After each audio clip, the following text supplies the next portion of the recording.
Do you guys want to learn the #1 training tool I use that gives me the most confidence and keeps me safe when starting colts from their very first ride and riding adult horses?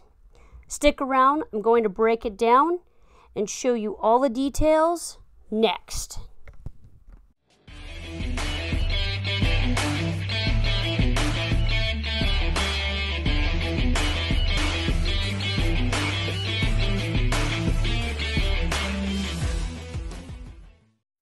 Welcome back to Make Good Choices Monday. Today we're going to talk about the emergency stop. And this is different from the one rein stop. So don't confuse it with the one rein stop. This is a highly technical training tool that you can use to downregulate your horse. And I'm going to start by warning you that although this technique is a very effective tool, there are times that it has not worked for me. And in those times it's not worked for me, it's where the hard wiring in that horse is so strong to fight or flee that I cannot override it. Because after all horses kick, all horses buck, all horses bite, all horses rear, all horses run off. It's just it's not a matter of when, you guys, it's a matter of how bad it's going to be. If this technique is trained and practiced properly, it's going to prevent a lot of wrecks, you guys. It has prevented a lot of accidents for me on a lot of different horses on many occasions. Even if you do it wrong and you kind of do it somewhat correctly as you've practiced it, it can save your butt from a major wreck. Unfortunately, when we watch these techniques on TV, it's romanticized by using a halter and a lead rope, and the horse is super soft and it's super light in its face, and it just follows its nose around when the rider bends its head. And you guys, this isn't real life. When the emergency stop is needed the most is when the horse loses his damn mind and we have to talk him off the edge. They switch over to their hard wiring. The hard wiring tells them there's something to be scared of. It tells them to freeze, flee, or fight. Instinct takes over, okay? And obviously, I'm showing this on a horse that's super, super broke, and he's really quiet, and we're not having a problem right now, okay? So we conditioned them through consistent training to respond a specific way in the event an accident occurs. So let's slow this down. Let's take a look at it from a walk, and we're going to freeze frame, we're going to zoom in, and we're going to see exactly what I'm doing to teach this horse to downregulate in the emergency stop. Okay, so from a walk, let's break down how we do this technique. I'm going to put my reins into my left hand, run my hands up his neck, and run my hand down my right rein and bend his head around and pull that rein to my thigh. I'm going to hold it there. My thigh is going to be a solid spot that I can hold that rein to. I do not release this hold. I reach back and pet him on his butt. I pet him on his side. I pet him on his neck, his face, everywhere. All of these points need to be safe places where he accepts me touching him all over, okay? I keep that hold and I keep his head bent around until he's quiet and he's standing there perfectly. Then I release my reins and we change direction. Now let's take a walk the other direction. We're going to do this to the left now. The important thing about this game is constantly changing directions. The more we can change directions, the more we can down-regulate them and get their mind right. So I'm going to put my reins into my right hand, run them up his neck, reach down my left rein, come back to my thigh with that rein. And now he is really, really stiff on this side. We could see by how long it takes me to pull his head around. We could see by the open gap mouth. And here's the thing. This is a hole and this is a sign. If something were to happen, this is going to be the side that he's going to really pull that rein right through my hand and say, to hell with you, I'm going to do whatever I want. I'm going to have my come apart, hypothetically speaking, okay? So I want to reach back, pet him on his butt, pet him on his face, and we're going to work through this because we're going to speed up the pace here and continue to work through this and get him soft on this side. Now, we're not having a wreck at this point, but we want to prevent one.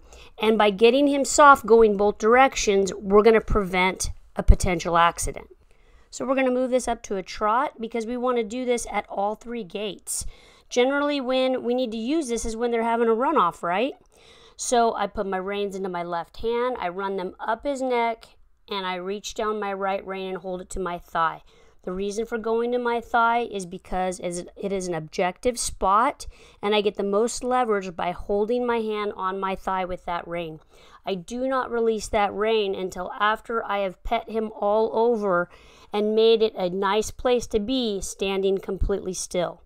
I'm not going to use my legs. I'm not going to try to kick his hip over. I'm not going to try to kick him and make him keep spinning in a circle, none of that stuff.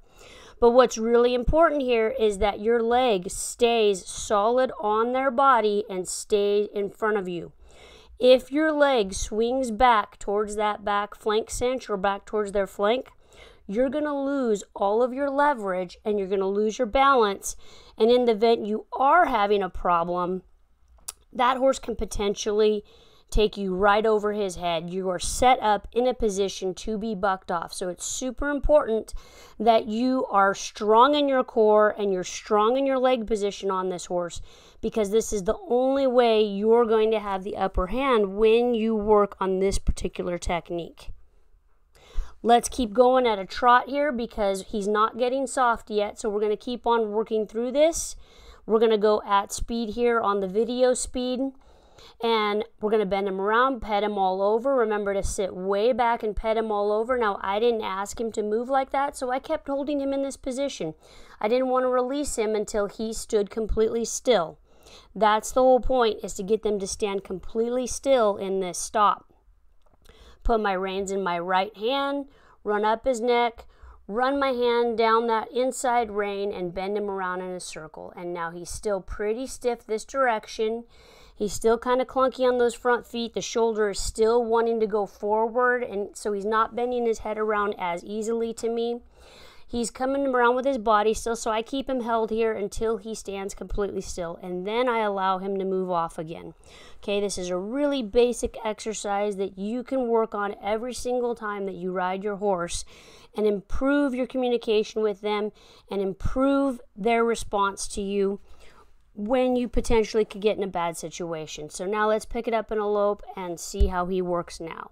So at a lope, we really start to see how effective this exercise is. As I start to lean forward and run my hands up his neck, he is already starting to rate down and shut down for me. Isn't that cool? I don't even have to pull back on the reins.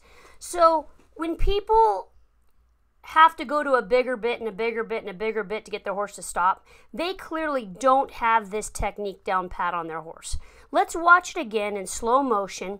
As I slowly start to lean forward, I shift my weight forward in the saddle, go up his neck, and he just starts to rate down. Look at that front end shut down. He starts to paddle. That hind end gets underneath itself.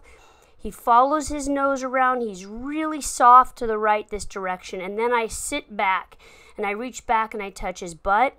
I pet him on the butt. I pet him on his neck. I pet him on his face. All of those places have to be safe zones.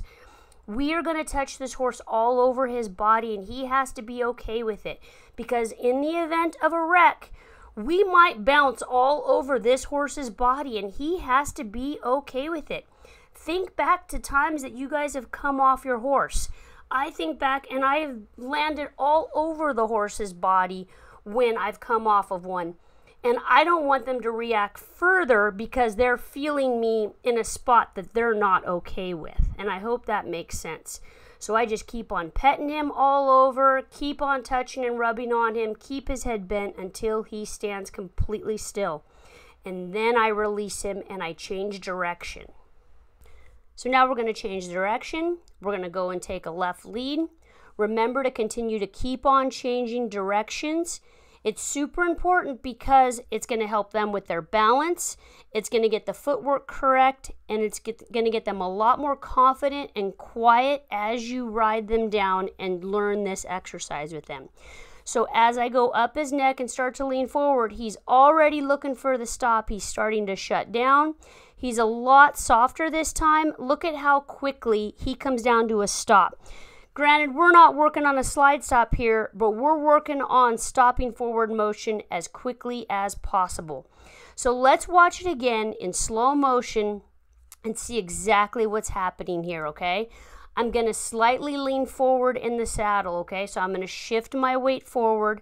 I'm going to put my reins into my right hand, and I'm going to run my hand down my left rein, pull it back towards my left thigh to bend him around. He's starting to shut down on his own already. He's getting soft in his face, and he's following his nose around.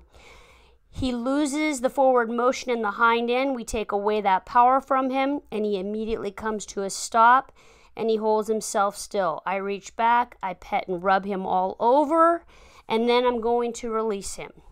I'm going to leave a link in the description box below of a horse that I worked on earlier this summer where I showed why you need the emergency stop, and it was on a 2-year-old that was feeling pretty fresh, so you guys will have a pretty good example of how this works on something that isn't as well broken trained as this guy is. So I really appreciate you guys spending your time with me. Let me know if you have any questions down in the comment section below. I sure appreciate you taking the time to watch my video and support my channel and sharing this video. Thanks for watching. I hope you have a great rest of your day.